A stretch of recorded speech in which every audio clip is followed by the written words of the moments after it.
नमस्कार, हमारे IGNOU audio books channel पर आपका स्वागत है।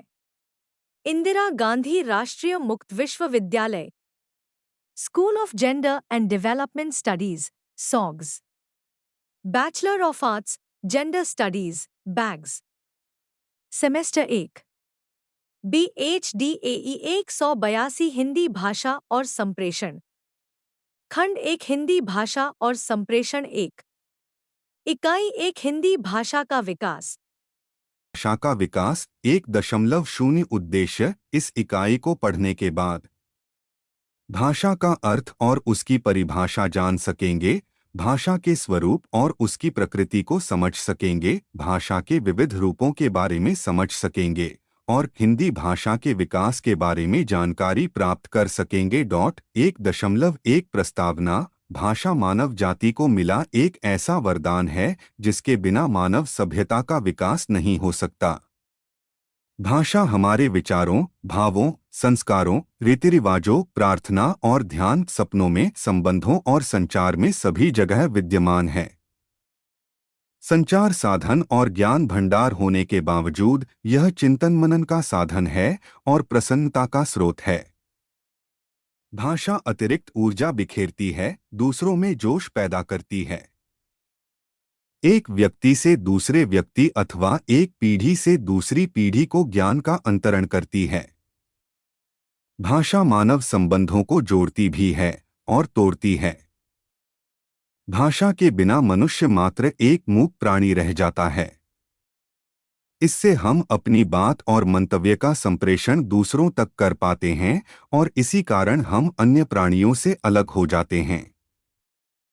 भाषा सर्वव्यापी है, किंतु कई बार यह न केवल भाषाविदों के लिए गंभीर वस्तु होती है, वरन दार्शनिकों, तर्कशास्त्रियों, मनोविज्ञानियों, विज्ञानियों, साहित्यिक आलोचकों आदि के लिए भी होती है। वस्तुतः भाषा एक बहुत ही जटिल मानव वस्तु है, इसलिए यह जानना आवश्यक है कि भाषा क्या है और इसका स्वरूप और प्रकृति क्या है। इसी के साथ हिंदी भाषा के स्वरूप और इसके विकास के परिप्रेक्ष्य के बारे में जानकारी होना भी आवश्यक है। 1.2 भाषा का अर्थ और परिभाषा। किसी भी वस्तु की परिभाषा उस वस्तु की अपनी प्रकृति और उसके अपने प्रयोजन पर आधारित होती है। भाषा की परिभाषा पर विचार करते हुए यह बात ध्यान में रखना आवश्यक है कि भाषा केवल अपनी संरचना और प्रकृति में जटिल नहीं होती, वरन अपने प्रयोजन में भी बहुमुखी होती है। यदि वह हमारी चिंतन प्रक्रिया का आधार है तो हमारी संप्रेषण प्रक्रिया का साधन भी है। इससे हमारे मानसिक व्यापार के साथ साथ हमारा सामाजिक व्यापार भी होता है। इसी प्रकार संरचना के स्तर पर जहां भाषा अपनी विभिन्न इकाइयों का संश्लिष्ट रूप ग्रहण करती है, वहां वह उन सामाजिक स्थितियों से भी संबंध स्थापित करती है जिनमें वह प्रयुक्त होती है। इसी कारण विभिन्न विद्वानों ने इसे विभिन्न रूपों में देखने और परिभाषित करने का प्रयास किया है। भाषा की संकल्पना और उसके स्वरूप को स्पष्ट करते हुए कई विद्वानों ने अपनी परिभाषाएं दी हैं, किंतु प्रकार्य की दृष्टि से कोई सर्वमान्य और पर्याप्त सिद्ध परिभाषा की रचना नहीं हो पाई है। इनमें से कुछ इस प्रकार हैं। हेनरी स्वीट ने ध्वन्यात्मक शब्दों द्वारा विचारों के प्रकटीकरण को भाषा कहा है। बाबूराम सक्सेना के मतानुसार जिन ध्वनि चिन्हों द्वारा मनुष्य परस्पर विचार विनिमय करता है, उसके समष्टि रूप को भाषा कहते हैं। बेंद्रे का कथन है कि भाषा मनुष्यों के बीच संचार व्यवहार के माध्यम के रूप में एक प्रतीक व्यवस्था है। इन परिभाषाओं से भाषा को ध्वनि के साथ जोड़ा गया है और उसमें भाषा को एक महत्वपूर्ण माध्यम के रूप में माना गया है। विद्वान द्वय ब्लॉक एवं ट्रेगर की परिभाषा काफी सीमा तक सार्थक और अधिक मान्य मानी गई है। उनके अनुसार भाषा यादृच्छिक ध्वनि प्रतीकों की व्यवस्था है, जिसके द्वारा समाज अपने विचार का आदान प्रदान करता है। इस परिभाषा में ब्लॉक एवं ट्रेगर ने ध्वनि प्रतीक, उनकी यादृच्छिकता उनकी व्यवस्था और समाज जैसे 4 पक्षों का उल्लेख किया है। उपर्युक्त परिभाषाओं से ये स्पष्ट होता है कि भाषा ध्वनिमूलक सार्थक और यादृच्छिक व्यवस्था है, जिसके द्वारा मानव समाज अपने भाषाभाषी समाज से अपने भावों और विचारों का पारस्परिक आदान प्रदान करता है। यह व्यवस्था ध्वनियों तथा अर्थमूलक तत्वों के योग से संबद्ध है, जो विचार विमर्श के लिए सार्थक भूमिका निभाती है।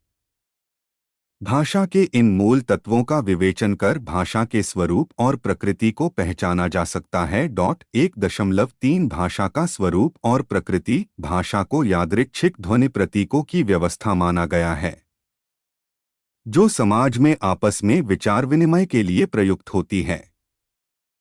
वास्तव में भाषा प्रतीकात्मक होती है और इसका कार्य संप्रेषण करना होता है।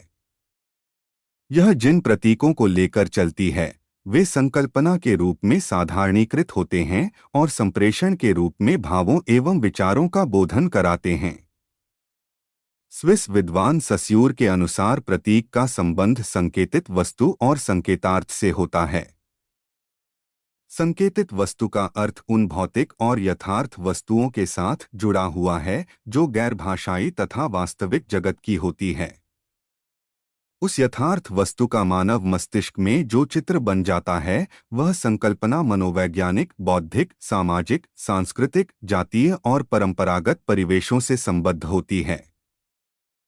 प्रतीक से अभिप्राय यह है कि प्रतीक ध्वनियों का सार्थक और स्वतंत्र समूह है और प्रतीक के रूप में गृहीत शब्द या वाक्य की संकल्पना उन सभी वस्तुओं या भावों की सामान्यीकृत मानसिक यथार्थता होती है जो निर्दिष्ट वस्तुओं या भावों को अपने भीतर समेट लेती है। इसे भाषिक प्रतीक कहा जाता है। उदाहरण के लिए हमारे सामने यथार्थ वस्तु पेड़ है, जिसके रूपाकार की संकल्पना मानव मस्तिष्क में बैठ गई है और एडू ध्वनियों के संयोजन से यह भाषिक प्रतीक बन गया है। पेड़ कई प्रकार के होते हैं, छोटा पेड़, बड़ा पेड़, नीम का पेड़, आम का पेड़ आदि, किंतु उस शब्द पेड़ के रूप में जो संकल्पना पैदा होती है वह एक है और वह भी साधारणीकृत होती है। इसमें वस्तु की अपनी विशिष्टता का लोप हो जाता है। यदि किसी विशेष पेड़ की संकल्पना को लाना होगा तो उसके साथ विशेषण लगाना होगा। जैसे वह पेड़ देखो, यह नीम का पेड़ है, यह छोटा सा पेड़ है। ध्यान में रहे कि ये भाषिक प्रतीक मूल रूप में ध्वनिपरक होते हैं किंतु बाद में लिपिबद्ध हो जाते हैं। संकेतित वस्तु और प्रतीक का संबंध मानसिक रूप से माना जाता है क्योंकि यह वक्ता और श्रोता के मस्तिष्क में संकल्पना के साथ रहता है, लेकिन प्रतीक और यथार्थ वस्तु के बीच जो संकल्पनात्मक संबंध रहता है वह नैसर्गिक या प्राकृतिक न होकर यादृच्छिक होता है। इसलिए विभिन्न भाषाओं में विभिन्न शब्दों का प्रयोग होता है। उदाहरण के लिए हिंदी का शब्द घोड़ा, संस्कृत में शब्द अश्व, अंग्रेजी में हॉर्स, चीनी में मा, रूसी में कोन्या और फ्रेंच में शेवल कहलाता है।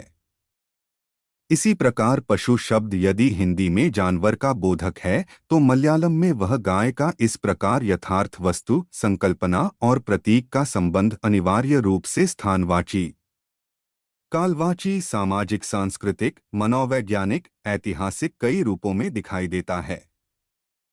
इससे अपने अपने परिवेश में अर्थ भी बदल जाते हैं।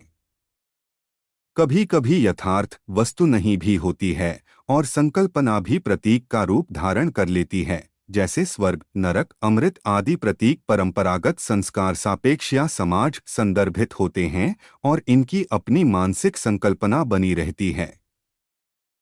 संकेतित वस्तु, संकेतार्थ और प्रतीक के संबंधों के आधार पर कहा जा सकता है कि भाषिक प्रतीक कथ्य और अभिव्यक्ति की समन्वित इकाई है। इसमें इन दोनों पक्षों का होना अनिवार्य है, अर्थात यदि कथ्य और अभिव्यक्ति नहीं है और यदि अभिव्यक्ति है किंतु कथ्य नहीं तो उसे प्रतीक की संज्ञा नहीं दी जा सकती। जब हम प्रतीक के रूप में कमल शब्द का उच्चारण करते हैं तो श्रोता के मन में तत्काल उसका कथ्य उभर कर आता है, अर्थात कमल का रूप और गुण हमारे मस्तिष्क में आ जाते हैं। लेकिन यह जरूरी नहीं कि नीरज या पंकज शब्द की अभिव्यक्ति करने से श्रोता उसके कथ्य को पकड़ पाए।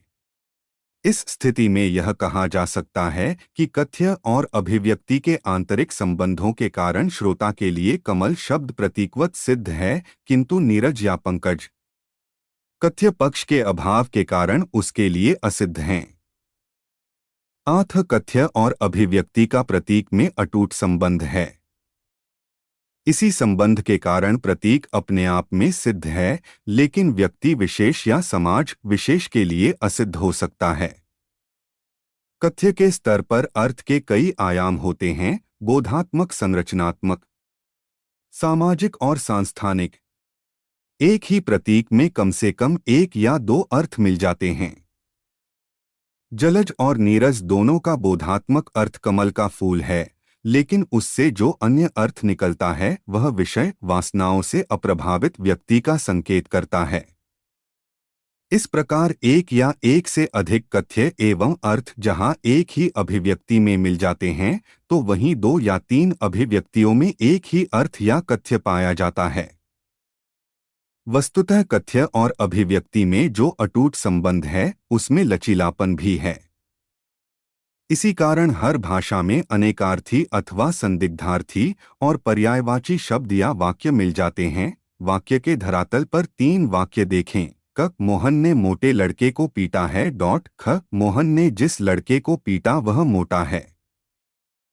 ग, मोहन ने उस लड़के को पीटा जो मोटा है।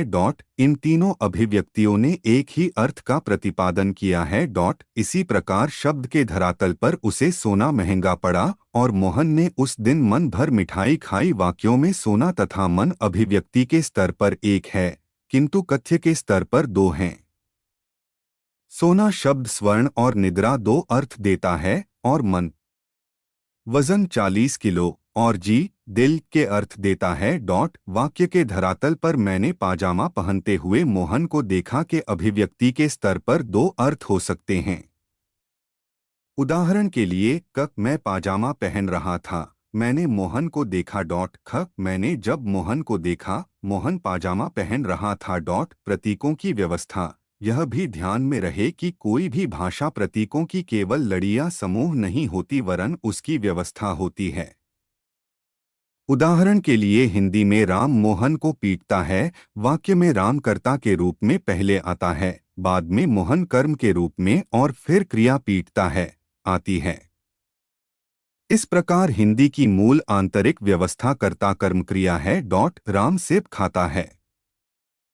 हर भाषा की अपनी व्यवस्था होती है। अंग्रेजी की व्यवस्था है कर्ता क्रियाकर्म, रामा ईट्स एन एप्पल। इस प्रकार प्रतीकों की आंतरिक व्यवस्था भाषा है। इन भाषिक प्रतीकों की व्यवस्था अपनी प्रकृति में संरचनात्मक होती है, जो भाषा के रूप में प्रतिफलित होती है। समाज और प्रतीक का संबंध। समाज में प्रतीक हेतु का काम करते हैं, क्योंकि भाषा कई प्रयोजनों की सिद्धि करती है। समाज से अभिप्राय उस भाषाभाषी समुदाय से हैं, जिसके अपने सामाजिक स्तर होते हैं, सांस्कृतिक रीति रिवाज और परंपराएं होती हैं। यह समाज अपनी भाषा में कार्य व्यापार करता है। वह भाषा के सहारे ही सोचता है, विचार विमर्श करता है। इसमें समाज के सामाजिक, सांस्कृतिक, परंपरागत, मनोवैज्ञानिक, ऐतिहासिक, भौगोलिक, प्रयोजनपरक आदि विभिन्न परिवेश या संदर्भ जुड़े होते हैं। हमारे सामाजिक और पारिवारिक संबंधों की जानकारी के साथ साथ वक्ता श्रोता के अंतर्वैयक्तिक संबंधों की जानकारी भी मिलती है। उदाहरण के लिए मध्यम पुरुष सर्वनाम के तू, तुम और आपके अपने सामाजिक संदर्भ हैं। सांस्कृतिक परिवेश में पुष्प, कलश, अक्षत आदि शब्दों का जो प्रयोग होता है, उनके स्थान पर फूल, लोटा, चावल आदि शब्दों या पर्यायों का प्रयोग वर्जित माना जाता है। इस प्रकार भाषा का मुख्य प्रकार संप्रेषण है, जो अपनी संरचनात्मक व्यवस्था में सामाजिक परिवेश, सांस्कृतिक रीति रिवाज, परंपराओं आदि को अभिव्यक्त करती है।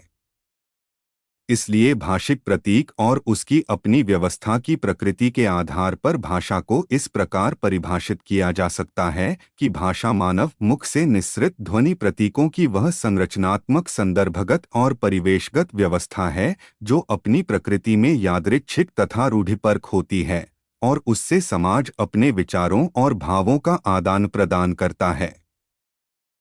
भाषा को कथ्य अर्थ और अभिव्यक्ति ध्वनि दोनों के धरातल पर देखा जाता है। दूसरे शब्दों में, कथ्य और अभिव्यक्ति के संबंधों को जानना या समझना भाषा का विश्लेषण करना है, लेकिन वक्ता के भीतर जो व्याकरण अव्यक्त रूप में होता है वह संदर्भ में बाहर नहीं होता, वरन उसमें उसके प्रयोग संबंधी नियमों की भी पकड़ होती है।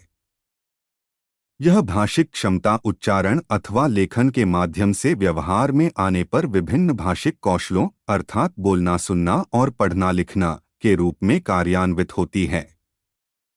इस प्रकार भाषिक कौशलों का विकास व्यक्ति की भाषिक क्षमता और उसके व्यावहारिक रूपों में होता है। 1.4 भाषा के विविध रूप भौगोलिक, ऐतिहासिक, प्रयोगात्मक, प्रयोजनपरक आदि विभिन्न आधारों पर भाषा के विविध रूप दिखाई देते हैं। 1 अप्रैल 2001 भौगोलिक या क्षेत्रीयता के आधार पर 2 ऑफरेट एल्क आइडियोलीट का व्यक्ति बोली, सामाजिक, क्षेत्रीय और पर्यावरणीय संदर्भों का व्यक्ति की भाषा पर प्रत्यक्ष एवं दूरगामी प्रभाव पड़ता है। इसी कारण हर व्यक्ति की अपनी व्यक्ति बोली होती है। हॉकेट के शब्दों में किसी निश्चित समय पर व्यक्ति विशेष का समूचा वाक व्यवहार उसकी व्यक्ति बोली है। यह व्यक्ति बोली शाब्दिक और व्याकरणिक व्यक्तिपरकता के कारण ही संभव होती है। स्थानीय बोली लोकल डायलेक्ट बहुत सी व्यक्ति बोलियां मिलकर एक स्थानीय बोली बनती है, जिनमें ध्वनि, रूप, वाक्य एवं अर्थ के स्तर पर पारस्परिक बोधगम्यता होती है।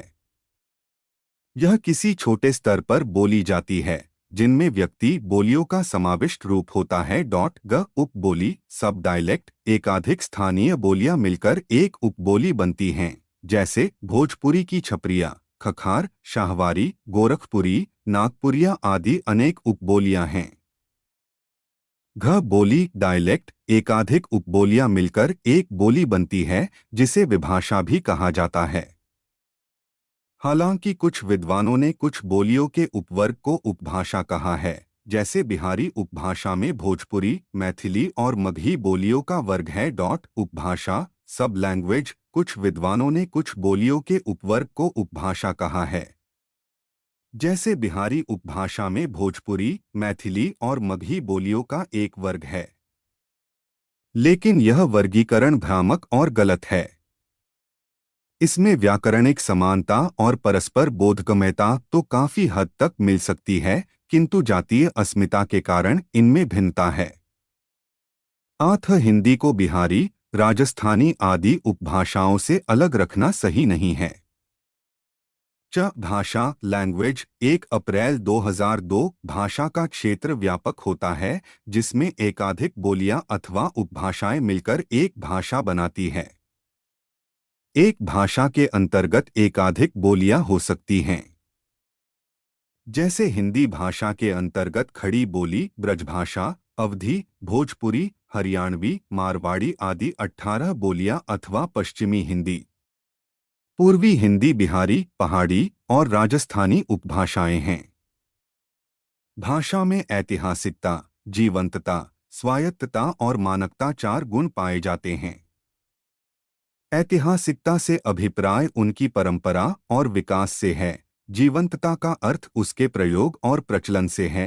स्वायत्तता से आशय सभी कार्य क्षेत्र में इसका प्रयुक्त होना है और मानकता का अर्थ भाषा की संरचना में एकरूपता है। यद्यपि बोली और भाषा में व्याकरणिक समानता और बोधगम्यता तो प्रायः मिल जाती है, किंतु जातीय अस्मिता तथा जातीय बोध के कारण भाषा विशाल समुदाय की प्रतीक बन जाती है। प्रयोग के आधार पर भाषा के विभिन्न रूप मिलते हैं, यथा सामान्य बोलचाल की भाषा लैंग्वेज फॉर कॉमन यूज किसी भी समाज में रोजमर्रा के रूप में प्रयुक्त होने वाली सामान्य भाषा होती है। यह प्रायः संपर्क भाषा का काम करती है। यह अपनी विभिन्न भाषिक इकाइयों, शब्दावली और व्याकरणिकता के आधार पर अपनी पहचान बनाती है। साहित्यिक भाषा, लिटरेरी लैंग्वेज, यह भाषा का वह आदर्श रूप प्रयोग साहित्य रचना, शिक्षा आदि में होता है। यह प्रायः परिनिष्ठित होती है, किंतु साहित्यिक भाषा कभी कभी सामान्य भाषा के नियमों को तोड़ती है। विशिष्ट चयन संयोजन से यह विशिष्ट भाषा बन जाती है। हिंदी, अंग्रेजी, फ्रेंच, रूसी, जर्मन आदि भाषाएं साहित्यिक भाषा के रूप में भी प्रयुक्त होती है। व्यावसायिक भाषा, language for common use and trade, यह भाषा व्यवसाय, व्यापार में प्रयुक्त होने के लिए विशेष रूप धारण करती है। यह प्रायः औपचारिक एवं अनौपचारिक और तकनीकी या अर्धतकनीकी होती है। यह लिखित और मौखिक दोनों रूपों में प्रयुक्त होती है। इसकी व्यवसाय या व्यापार संबंधी अपनी विशिष्ट शब्दावली और संरचना होती है। कार्यालयी भाषा, ऑफिशियल यूज, इस भाषा का प्रयोग कार्यालयों, निकायों, कंपनियों, प्रशासन आदि में होता है। यह सामान्य भाषा पर आधारित तो होती है, लेकिन शब्दावली तथा संरचना में अंतर मिल सकता है। यह तकनीकी या अर्धतकनीकी होती है, इसीलिए यह प्रायः औपचारिक शैली में लिखी जाती है। इसके मौखिक रूप के स्थान पर लिखित रूप का अधिक प्रयोग होता है। राजभाषा, ऑफिशियल लैंग्वेज, यह सरकार और जनता के बीच प्रयुक्त होने वाली भाषा है। यह प्रायः परिनिष्ठित और मानक होती है। यह देश में अधिक बोले जाने वाली भाषा होती है। इसमें विषयानुसार शब्दावली और होता है। इसका प्रयोग प्रायः सरकारी मंत्रालयों, कार्यालयों, संरचना का प्रयोग कंपनियों, नियमों, निकायों, संसद आदि में होता है, ताकि जनता के साथ संबंध बनाया जा सके। इसे सर्वजन सर्वकार्य सुलभ बनाने के लिए इसकी शब्दावली में उपयुक्त चयन करने की भी सुविधा रहती है। देश में प्रयुक्त अन्य भाषाओं की अपेक्षा इसका प्रायः प्रमुख स्थान रहता है। भारत की राजभाषा हिंदी है। राष्ट्रभाषा, नेशनल लैंग्वेज, राष्ट्र की प्रतिष्ठा का प्रतीक राष्ट्रभाषा होती है। इसे राष्ट्रीय स्तर पर गौरवमय स्थान प्राप्त होता है, जो राष्ट्रीय ध्वज और राष्ट्रीय गान का होता है। वास्तव में राष्ट्रभाषा का संबंध राष्ट्रीय चेतना से होता है और राष्ट्रीय चेतना सांस्कृतिक चेतना से जुड़ी होती है। इसमें अपने देश की महान परंपरा और सामाजिक सांस्कृतिक अस्मिता जागृत होती है। राष्ट्रभाषा राजभाषा हो सकती है, लेकिन राजभाषा राष्ट्रभाषा भी हो, यह आवश्यक नहीं। भारत में अधिकतर भाषाओं का गौरवमय इतिहास रहा है, इसलिए बहुभाषी भारत में इनको राष्ट्रभाषा कहा जा सकता है। गुप्त भाषा, कांट, यह भाषा किसी विशेष वर्ग या समूह या संप्रदाय में प्रयुक्त होती है, जिसे उसी वर्ग के लोग समझ सकें। इसे वर्ग भाषा या चोर भाषा, रोगेट भी कहते हैं। इसकी सीमा भौगोलिक नहीं होती। वस्तुतः यह भाषा सेना, डकैतों या चोरों द्वारा प्रयुक्त होती है। इसे कूट भाषा, कोड लैंग्वेज भी कह सकते हैं, जो गोपनीय और मनोरंजन के लिए प्रयुक्त होती है। यह वस्तुतः अंतरंग वर्ग की भाषा है। मृत भाषा, डेड लैंग्वेज, जिस भाषा का प्रयोग भूतकाल में जीवंत भाषा के रूप में होता रहा हो, जिसका विपुल साहित्य भंडार भी हो और जिसका प्रयोग राज काज में भी हुआ हो, किंतु वर्तमान काल में यदि जिसका व्यवहार सामाजिक दृष्टि से न हो रहा हो अथवा उसका प्रयोग बहुत ही सीमित हो गया हो, तो उसे मृत भाषा कहते हैं। वर्तमान में इस भाषा का अस्तित्व परंपरा, धर्म, संस्कृति को सुरक्षित रखने की दृष्टि से होता है। यह एक प्रकार से पुस्तकालय भाषा का रूप ले लेती है। ग्रीक, लैटिन, संस्कृत आदि भाषाओं का कभी अत्यधिक प्रयोग होता था, किंतु अब इनका प्रयोग अतिसीमित संदर्भों में हो रहा है। 1 अप्रैल 2003 निर्माण के आधार पर सहज भाषा, सामान्य बोलचाल की भाषाएं, जिनका उद्भव प्राकृतिक और सहज रूप में हुआ है, जैसे हिंदी, अंग्रेजी, जर्मन टू। कृत्रिम भाषा विभिन्न भाषाओं के बीच सार्वभौमिक रूपों को लेकर अंतर्राष्ट्रीय संप्रेषण की दृष्टि से कृत्रिम भाषा के निर्माण कार्य का प्रयास हुआ। जैसे एस्पेरंतो, इंडो, इसका उद्देश्य विभिन्न भाषाभाषी लोगों को परस्पर लाकर भाषिक आदान प्रदान की सुविधा देना था। कृत्रिम भाषा के दो उपभेद हैं। 1 अप्रैल 2004 सामान्य कृत्रिम भाषा सामान्य बोलचाल में प्रयुक्त करने के लिए बनाई गई भाषा, जैसे एस्पेरांतो भाषा। गुप्त कृत्रिम भाषा किसी विशिष्ट प्रयोजन के लिए बनाई गई भाषा, सेना, दलालों, डाकुओं आदि की भाषा। मानकता के आधार पर मानक या परिनिष्ठित भाषा, स्टैंडर्ड लैंग्वेज, जो व्याकरण सम्मत तथा प्रयोग सम्म हो, ध्वनि, शब्द, वाक्य आदि में व्याकरण सम्मत होने के साथ साथ एकरूपता और लोक स्वीकृति हो, जैसे मुझे घर जाना है। मानकेतर भाषा, नॉन स्टैंडर्ड लैंग्वेज, जो प्रयोग सम्मत हो, जिसमें लोक स्वीकृति हो किंतु व्याकरण सम्मत न हो, जैसे मैंने घर जाना है। अमानक भाषा, जो व्याकरण सम्मत और एकरूपी न हो तथा उसे लोकस्वीकृति भी प्राप्त न हो, यथा मेरे को जाना है। उपभाषा, स्लैंग, यह भाषा व्यवहार में अनौपचारिकता का अतिशयवादी रूप है जो प्रायः अशिक्षित या अर्धशिक्षित वर्ग के लोगों में चलती है। इसमें तत्वों के साथ साथ अशिष्ट एवं अग्राह्य रूपों तथा स्थानीय बोलचाल के ठेठ और अश्लील शब्दों का भी प्रयोग धड़ल्ले से होता है। 1 अप्रैल 2005 प्रकार्य के आधार पर संपूरक भाषा, निजी ज्ञान की वृद्धि के लिए द्वितीय भाषा प्रयोग करना सीखना। यह पुस्तकालय भाषा होती है जिसका सक्रिय प्रयोग नहीं होता। राजनयिकों आदि द्वारा सीमित प्रयोग के लिए भी यह भाषा सीखी जाती है। परिपूरक भाषा, सामाजिक प्रयोजनों की पूर्ति के लिए समुदाय में प्रचलित दूसरी भाषा को जानना आवश्यक है। मातृभाषा के साथ साथ सामाजिक स्तर पर परिपूरक के रूप में प्रयुक्त भाषा, जैसे भारत में हिंदी या अपनी मातृभाषा के साथ अंग्रेजी। सहायक भाषा, व्यक्ति अपने समुदाय में दूसरी भाषा का ज्ञान अपने ज्ञान की सहायक भाषा के रूप में करता है, जैसे हिंदी और संस्कृत। हिंदी का प्रयोग करते हुए व्यक्ति को कभी संस्कृत की भी सहायता लेनी पड़ती है। समतुल्य भाषा, जब कोई व्यक्ति दूसरी भाषा में भी समतुल्य ज्ञान प्राप्त कर धीरे धीरे उस भाषा का भी उन सभी सामाजिक संदर्भों में प्रयोग करने लगे जिनमें वह मातृभाषा का करता रहा है, उनके लिए समतुल्य भाषा हो गई है। इसमें दोनों भाषाओं पर समान अधिकार की अपेक्षा होती है, जैसे भारत में हिंदीतर भाषी अपनी मातृभाषा के स्थान पर हिंदी का प्रयोग करने लगते हैं।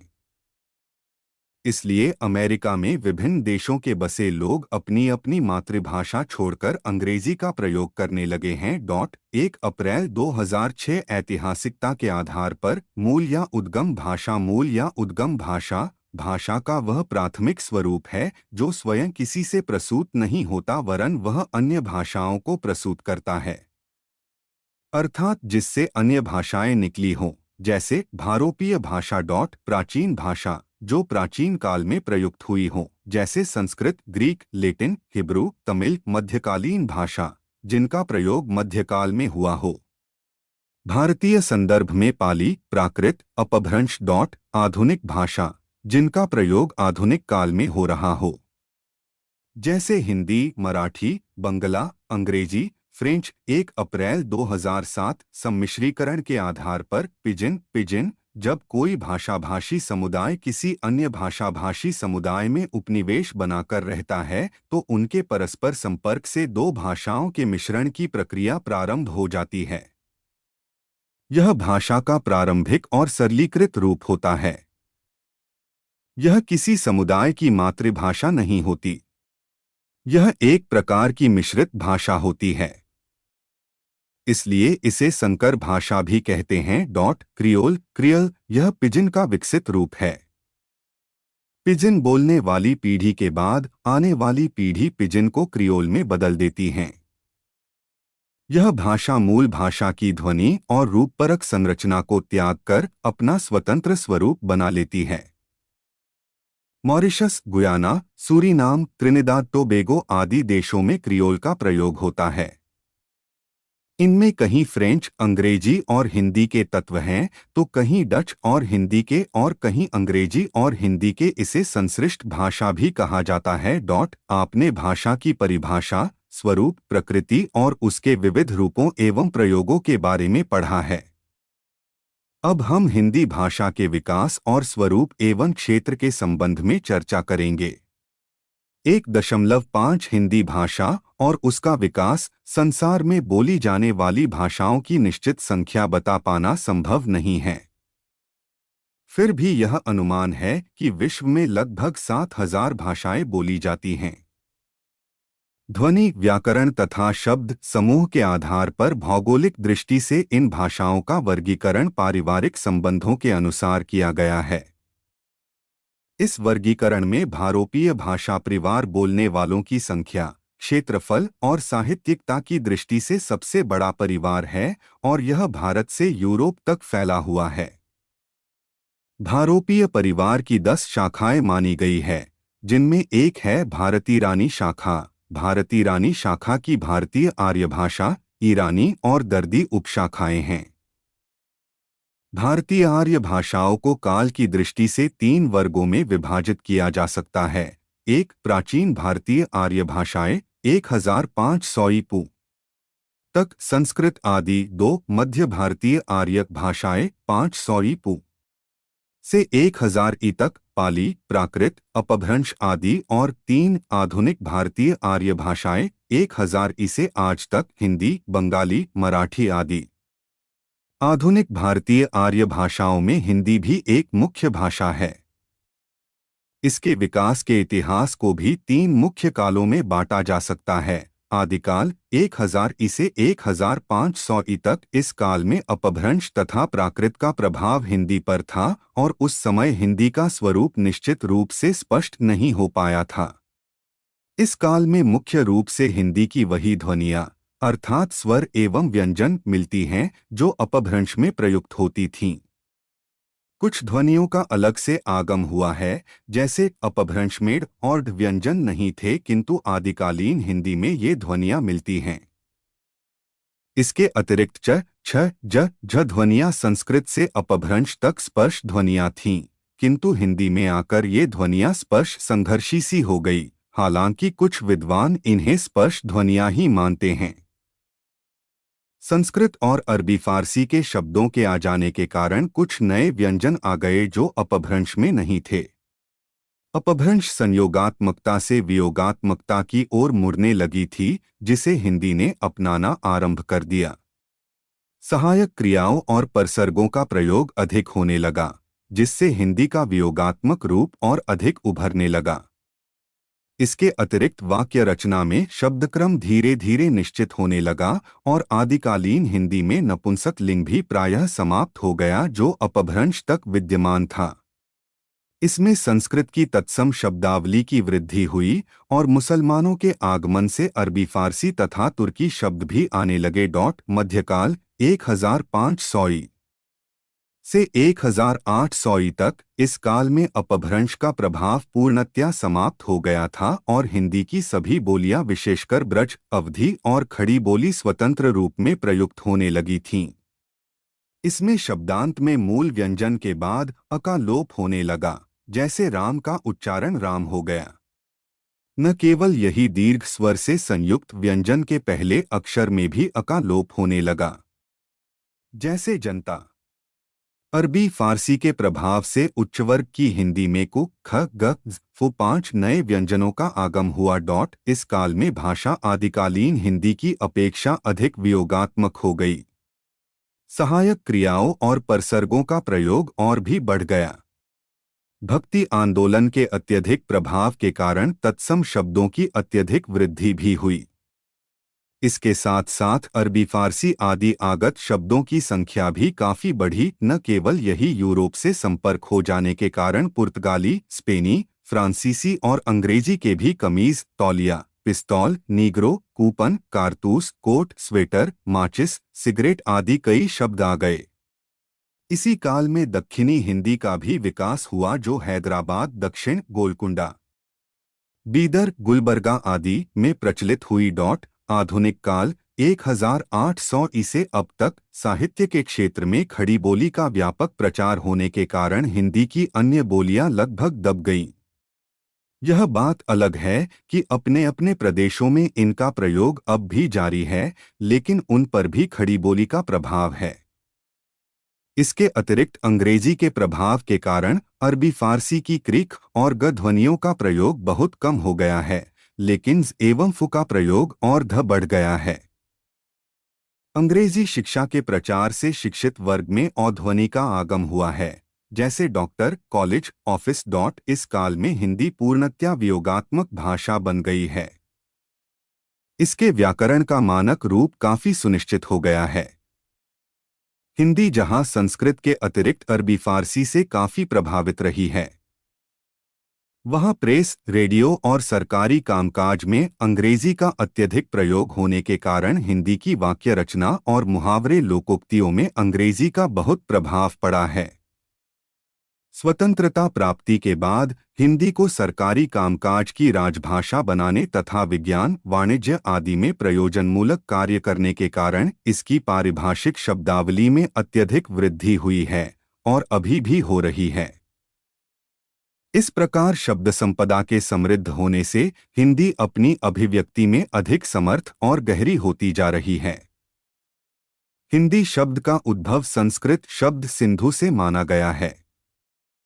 यह सिंधु नदी के आस पास की भूमि का नाम है। ईरानी स का उच्चारण प्रायः ह होता है, इसलिए सिंधु का रूप हिंदू हो गया और बाद में हिंद हो गया। इसका अर्थ हुआ सिंध प्रदेश, बाद में हिंद शब्द पूरे भारत के लिए प्रयुक्त होने लगा। इसमें ईरानी का एक प्रत्यय लगने से हिंदी शब्द बना, जिसका अभिप्राय है हिंदू का। कहा जाता है कि इसी हिंदी का शब्द से यूनानी शब्द इंडिका और वहीं से अंग्रेजी शब्द इंडिया बना है। विद्वानों के मतानुसार हिंदी से क शब्द के लोप हो जाने से हिंदी शब्द रह गया, जिसका मूल अर्थ हिंद का होता है। 6ठी शताब्दी के कुछ पहले ईरान में भारत की भाषाओं के लिए ज़ुबान-ए-हिंदी का प्रयोग होता था। ईरान के प्रसिद्ध बादशाह नौशेरवा 531 से 579 ने अपने एक विद्वान हकीम बजरोया को पंचतंत्र का अनुवाद कर लाने के लिए भारत भेजा था। बजरोया ने अपने अनुवाद में करकटक और दमनक का कलीला और दिमना नाम रखा। नौशेरवा के मंत्री बुजर्च मेहर ने इसकी भूमिका लिखते हुए इस अनुवाद को ज़ुबान-ए-हिंदी से किया हुआ कहा है। यहाँ ज़ुबान-ए-हिंदी से अभिप्राय भारतीय भाषा अर्थात संस्कृत से है। इसके बाद पद्य और गद्य में कई अनुवाद हुए और इन सभी अनुवादों में मूल पुस्तक को ज़ुबान-ए-हिंदी ही कहा गया। संस्कृत के लिए यह नाम 10वीं शताब्दी तक चलता रहा। इसके पश्चात 1227 में मिन्हाजुस्सिराज ने अपनी पुस्तक तबकाते नासिरी में ज़बान-ए-हिंदी के संदर्भ में विहार का अर्थ मदरसा रखा। इससे यह संकेत मिलता है कि इस काल में ज़ुबान-ए-हिंदी का प्रयोग संस्कृत के लिए न होकर भारतीय भाषा या भारत के मध्य भाग अर्थात मध्यदेशीय बोलियों के लिए हो रहा था।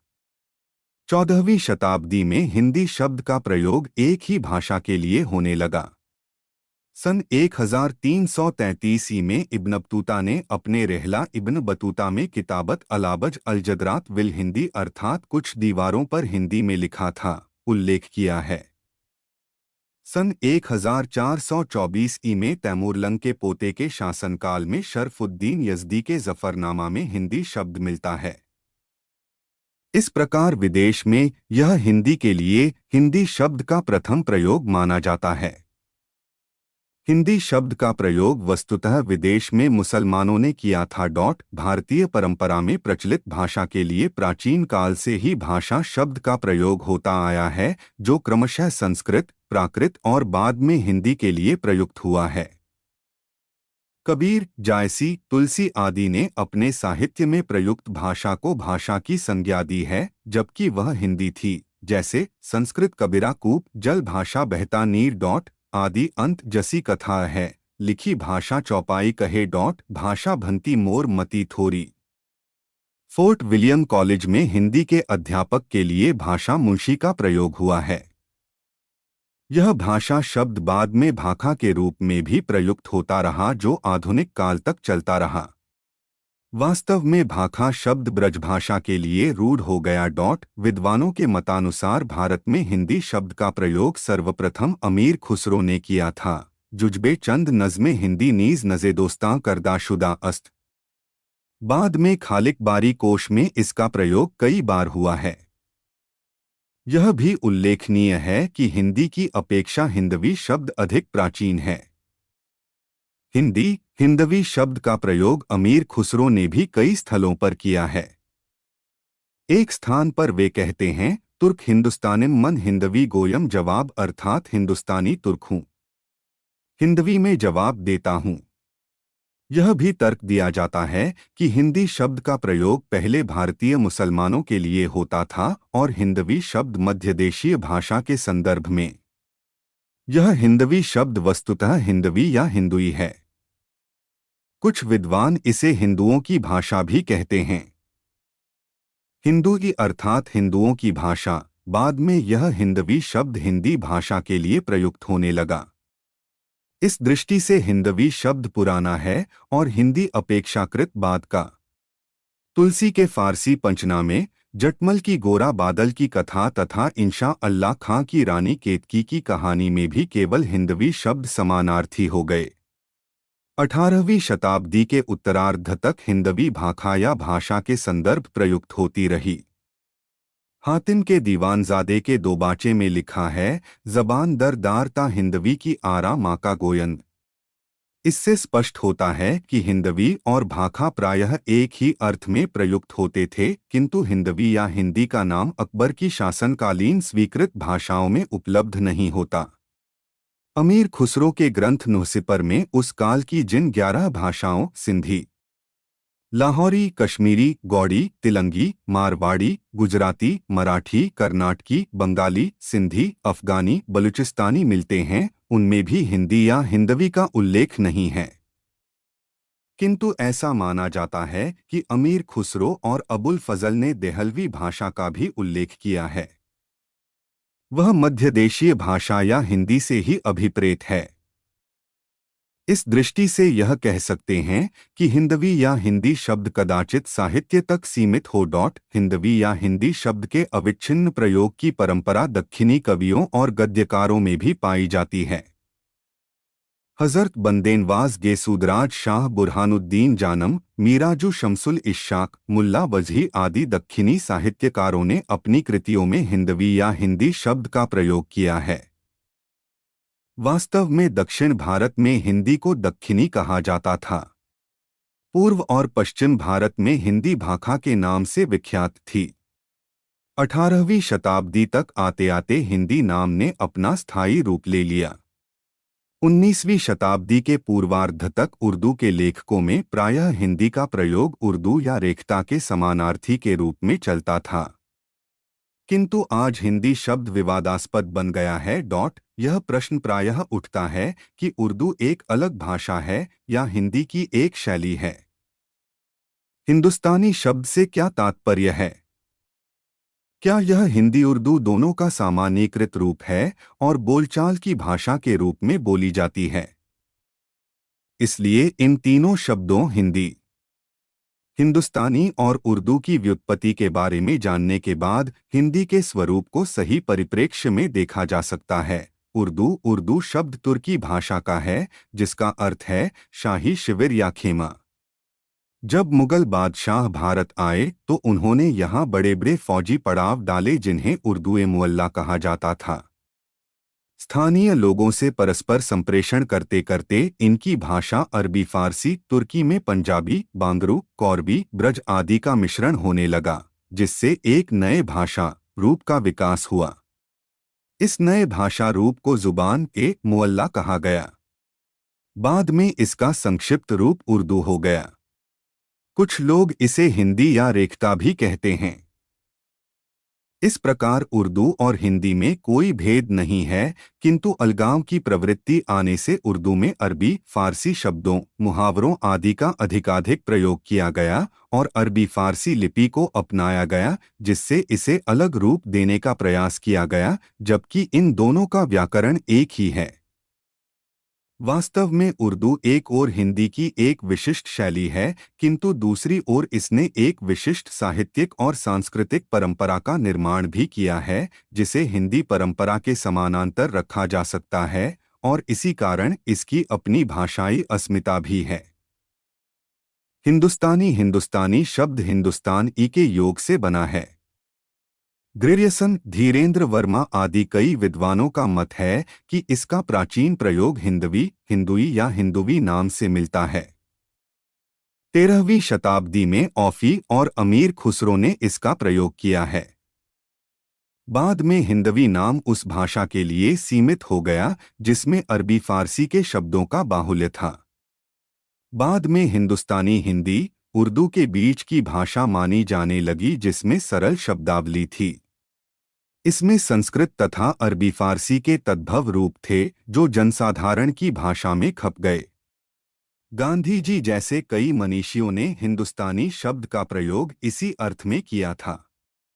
वास्तव में हिंदी उर्दू भाषा को सांप्रदायिकता से जोड़कर मजहबी भाषा बनाने का जो कुप्रयास हुआ, उसे मिटाने के लिए महात्मा गांधी जैसे राजनेता और प्रेमचंद जैसे साहित्यकार ने हिंदुस्तानी को अपनाया। इस प्रकार हिंदुस्तानी हिंदी की बोलचाल का एक सरल रूप है जो भाषा की प्रकृति से जुड़ी स्वाभाविक शैली है।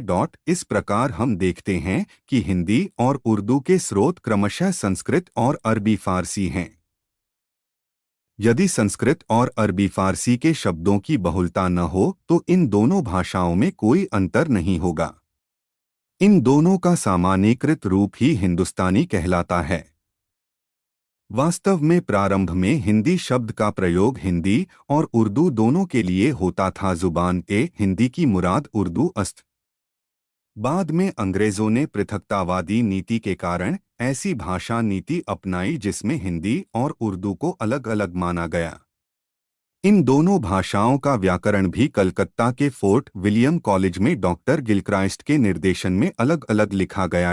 1.6 हिंदी भाषा का स्वरूप और क्षेत्र। आज हिंदी शब्द का प्रयोग मुख्यतः 3 संदर्भ में हो रहा है।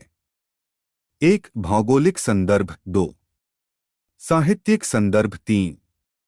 प्रयोग विस्तार का संदर्भ। भौगोलिक संदर्भ। हिंदी का क्षेत्र बिहार, उत्तर प्रदेश, हिमाचल प्रदेश, हरियाणा, राजस्थान, मध्य प्रदेश, दिल्ली तथा पंजाब के कुछ भाग तक फैला हुआ है।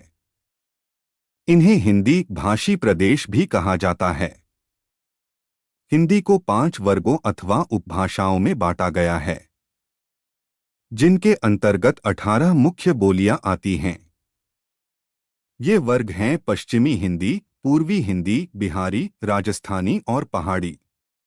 यह वर्गीकरण जॉर्ज ग्रेरियसन द्वारा किया गया है, जो भ्रामक और अवैज्ञानिक माना गया है क्योंकि ग्रेरियसन ने ऐतिहासिक दृष्टि से व्याकरणिक समानता को देखा और उसके कारण परस्पर बोधगम्यता तथा साहित्य और संस्कृति के आधार पर उसकी जातीय अस्मिता को ध्यान में रखा, न कि भाषा और बोली के विभेदक लक्षणों को। इन विभेदक लक्षणों में जातीय अस्मिता और जातीय बोध की अवधारणा निहित है।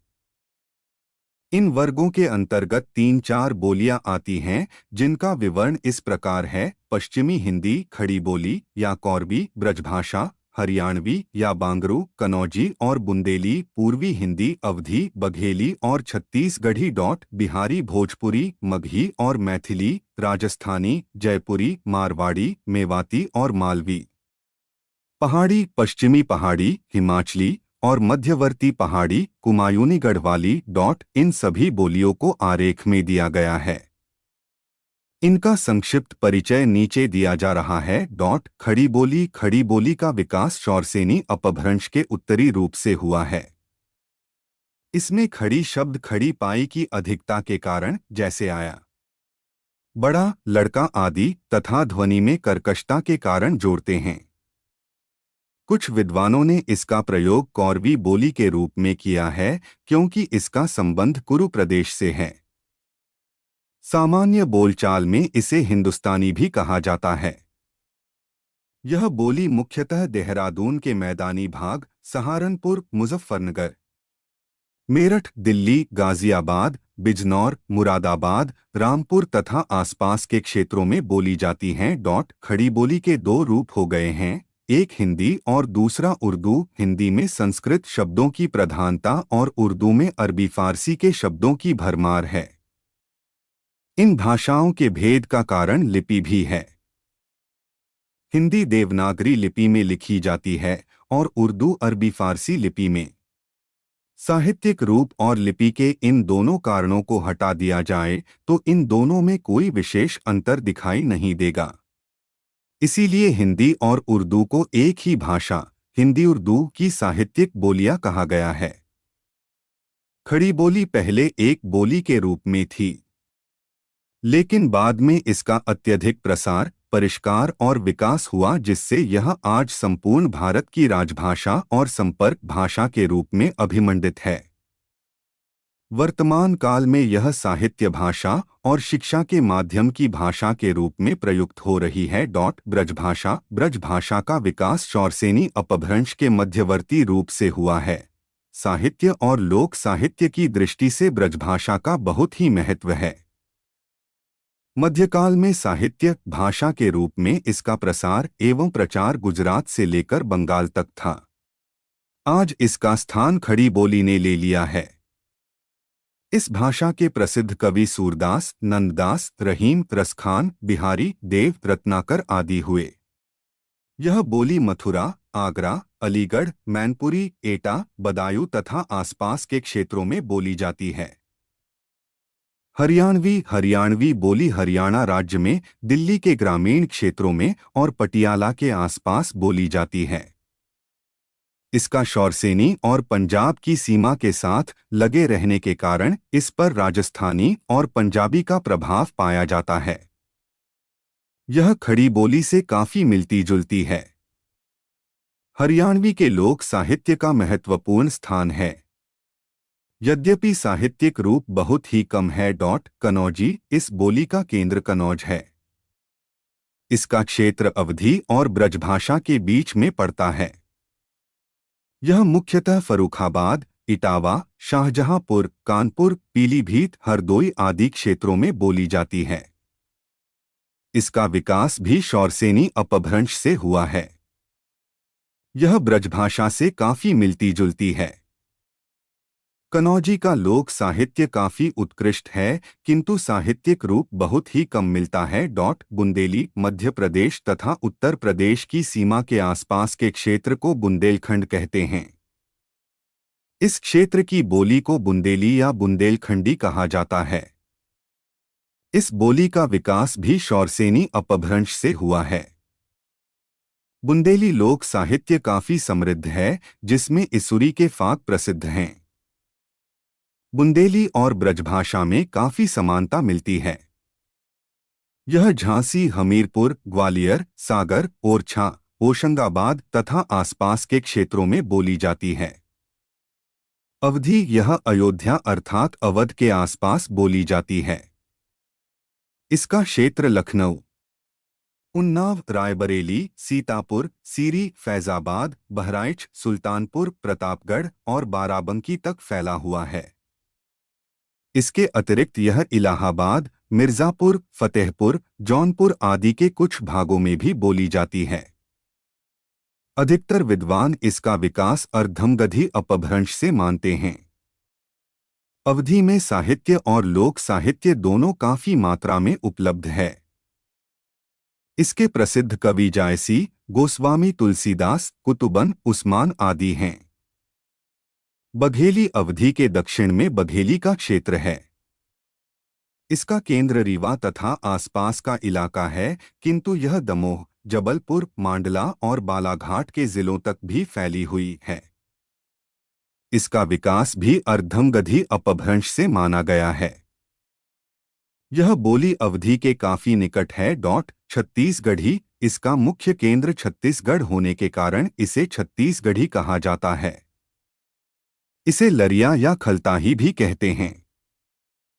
इसका क्षेत्र रायपुर, बिलासपुर, सरगुजा, रायगढ़, कोरिया, खैरागढ़, दुर्ग, नंदगांव, कांकेर आदि तक फैला हुआ है। इसका विकास भी अर्ध मगही से हुआ है। छत्तीसगढ़ी में मुख्यतः लोक साहित्य उपलब्ध है। भोजपुरी यह प्राचीन काशी जनपद की बोली है। बिहार के शाहबाद जिले के भोजपुर कस्बे के नाम पर इस बोली का नाम भोजपुरी पड़ा है, हालांकि इसका क्षेत्र बहुत बड़ा है। यह बोली बनारस, मिर्जापुर, जौनपुर, गाजीपुर, बलिया, गोरखपुर, देवरिया, बस्ती, आजमगढ़, शाहबाद, चंपारण, सारण, सीवान, बक्सर तथा आसपास के क्षेत्रों में प्रयुक्त होती है। इसका विकास मागधी अपभ्रंश के पश्चिमी रूप से माना जाता है। इसमें अधिकतर लोक साहित्य मिलता है। मगही मगही गंगा के दक्षिण में पटना और गया जिलों तथा हजारीबाग और भागलपुर के कुछ हिस्सों में बोली जाती है। इसका नाम संस्कृत के मगध शब्द के अपभ्रंश रूप मह पर आधारित है और यह मागधी अपभ्रंश से विकसित हुई है। इसका लोक साहित्य पर्याप्त मात्रा में मिलता है। मैथिली का क्षेत्र गंगा के उत्तर में दरभंगा, सहरसा, समस्तीपुर, पूर्णिया जिलों तथा मुजफ्फरपुर जिले के पूर्वी भाग तक फैला हुआ है। वास्तव में यह मागधी अपभ्रंश के मध्यवर्ती रूप से विकसित होकर हिंदी और बंगाली क्षेत्र के संधि स्थल पर मिथिला बोली जाती है। मैथिली का लोक साहित्य काफी समृद्ध है। इसके अतिरिक्त इसमें साहित्य रचना प्राचीन काल से होती चली आई है। इसके प्रसिद्ध कवि विद्यापति हुए हैं।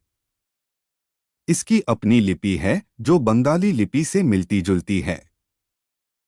इस बोली को संविधान की 8वीं अनुसूची की मुख्य भाषाओं में स्थान दिया गया है। जयपुरी राजस्थान के पूर्वी भाग में जयपुरी बोली जाती है।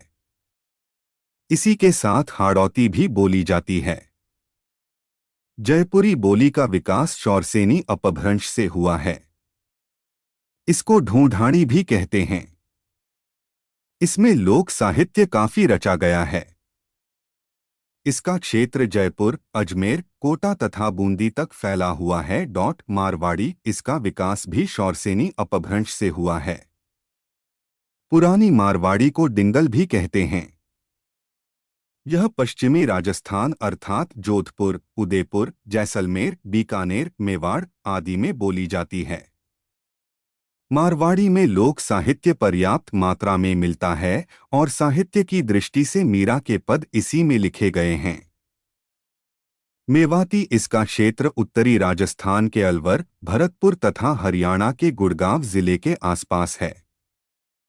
यह नाम मेओ जाति के इलाके मेवात के नाम पर पड़ा है। इसका विकास भी शौरसेनी अपभ्रंश से हुआ है। इसमें केवल लोक साहित्य उपलब्ध है। मालवी यह राजस्थान के दक्षिणी क्षेत्र मालवा और उसके आसपास बोली जाती है। इसके अन्य क्षेत्र इंदौर, उज्जैन, रतलाम, होशंगाबाद आदि हैं। यह बोली शौरसेनी अपभ्रंश से विकसित हुई है। इसमें भी पर्याप्त लोक साहित्य मिलता है। पश्चिमी पहाड़ी, हिमाचली इसका विकास शौरसेनी अपभ्रंश से हुआ है और इसमें लोक साहित्य काफी मात्रा में मिलता है। पश्चिमी पहाड़ की बोलियां हिमाचल प्रदेश के शिमला, कुल्लू, मंडी, कांगड़ा, चंबा आदि हैं। इसकी कांगड़ी, मड़ियाली, चंबाली, कुलंबी, सिरमौरी, क्योथली, बघाटा आदि कई उपबोलियां हैं। इन उपबोलियां के समग्र रूप को हिमाचली बोली भी कहते हैं। गढ़वाली यह मध्यवर्ती पहाड़ी बोली है जिसका मुख्य क्षेत्र उत्तराखंड प्रदेश के गढ़वाल और उसके आसपास का इलाका है। यह गढ़वाल तथा मसूरी के निकटवर्ती पहाड़ी प्रदेश में बोली जाती है। यह बोली भी शौरसेनी अपभ्रंश से विकसित हुई और इसका लोक साहित्य पर्याप्त मात्रा में उपलब्ध है। कुमायूनी यह मध्यवर्ती पहाड़ी बोली है जो उत्तराखंड प्रदेश के नैनीताल, अल्मोड़ा के निकटवर्ती पहाड़ी इलाकों में बोली जाती है। यह बोली भी शौरसेनी अपभ्रंश से विकसित हुई है और इसका लोक साहित्य भी काफी समृद्ध है। कुछ विद्वानों ने उपर्युक्त बोलियों के अतिरिक्त निमाड़, हाड़ौली, अंगिका को भी मुख्य बोली के रूप में स्वीकार किया है। इनका अध्ययन करने से हम देखते हैं कि हिंदी का विकास शौरसेनी, अर्धमागधी और मागधी अपभ्रंश से हुआ है। यद्यपि इसके कुछ रूप पाली, प्राकृत में मिल जाते हैं, किंतु इसका विकसित रूप अपभ्रंश के बाद ही माना जाता है। साहित्यिक संदर्भ: इसमें साहित्य अथवा काव्य क्षेत्र में मैथिली, राजस्थानी, मारवाड़ी, ब्रजभाषा, अवधी तथा खड़ी बोली आते हैं। इन बोलियों में हिंदी के पद्य और गद्य की रचना हुई है। इन बोलियों के प्रतिनिधि कवि एवं साहित्यकार विद्यापति, चंद-बरदाई, तुलसीदास, सूरदास, बिहारी, अमीर खुसरो, भारतेंदु हरिश्चंद्र, जयशंकर प्रसाद, प्रेमचंद, रामचंद्र शुक्ल, अज्ञे आदि हैं। प्रयोग विस्तार का संदर्भ: यह खड़ी बोली से विकसित साहित्य और मानक भाषा है, जिसमें हिंदी की अन्य बोलियों और कई भाषाओं का भी योगदान है। इसका प्रयोग संघ की राजभाषा के रूप में हो रहा है। खड़ी बोली का यह मानक रूप क्षेत्र निरपेक्ष और सार्वदेशिक है, जो समूचे भारत में बोली और समझी जाती है। इस प्रकार हिंदी का क्षेत्र बिहार, उत्तर प्रदेश, हिमाचल प्रदेश, हरियाणा, राजस्थान, मध्य प्रदेश, दिल्ली, उत्तराखंड और छत्तीसगढ़ तक फैला हुआ है। इन्हें हिंदी भाषी क्षेत्र कहा जाता है। इन प्रदेशों की सीमाएं पश्चिमी बंगाल, उड़ीसा, महाराष्ट्र, गुजरात और पंजाब राज्यों के साथ जुड़ी हुई हैं। यह महाराष्ट्र, गुजरात, पंजाब, अंडमान निकोबार और गोवा प्रदेशों में द्वितीय भाषा के रूप में प्रयुक्त होती है। 1.7 सारांश: इस प्रकार हम देखते हैं कि भाषा प्रतीकों की आंतरिक व्यवस्था है, जिसमें ध्वनिपर्क एवं व्याकरणिक इकाइयां एक दूसरे के साथ व्यवस्थित रूप में जुड़ी होती हैं। इससे अर्थ का बोधन होता है। ये भाषिक इकाइयां अपने आप में स्वायत्त न होकर संरचनात्मक संबंधों के प्रकार्य के रूप में कार्य करती हैं। प्रत्येक व्यक्ति अपने अंतस में इन संबंधों के नियमों को जानता है, जो उसके भीतर अज्ञात रूप से या सुषुप्त भाव से पड़े रहते हैं। वह अपनी सर्जनात्मक शक्ति के द्वारा उन नियमों के आधार पर ऐसे नए वाक्यों का निर्माण करता है, जो न कभी पहले बोले गए हों न कभी सुने गए हों।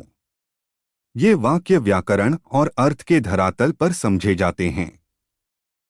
भाषा को विभिन्न संदर्भों में प्रयुक्त किया जाता है, जिससे उसके विविध रूप आते हैं, जैसे व्यक्ति बोली बोली, भाषा, राजभाषा, राष्ट्रभाषा, मानक भाषा, कृत्रिम भाषा, मृत भाषा। इसी संदर्भ में हिंदी भाषा को अपनी विकास यात्रा में कई पड़ावों से गुजरना पड़ा, जिससे हिंदी का स्वरूप निखरता गया। हिंदी का एक व्यापक रूप स्थापित हो गया है, जिसकी परिभाषा भौगोलिक, साहित्यिक और प्रयोग विस्तार की दृष्टि से की जाती है। इस भाषा की 18 प्रमुख बोलियां मानी गई हैं। इसी व्यापकता के कारण यह भारत की राजभाषा के पद पर सुशोभित है।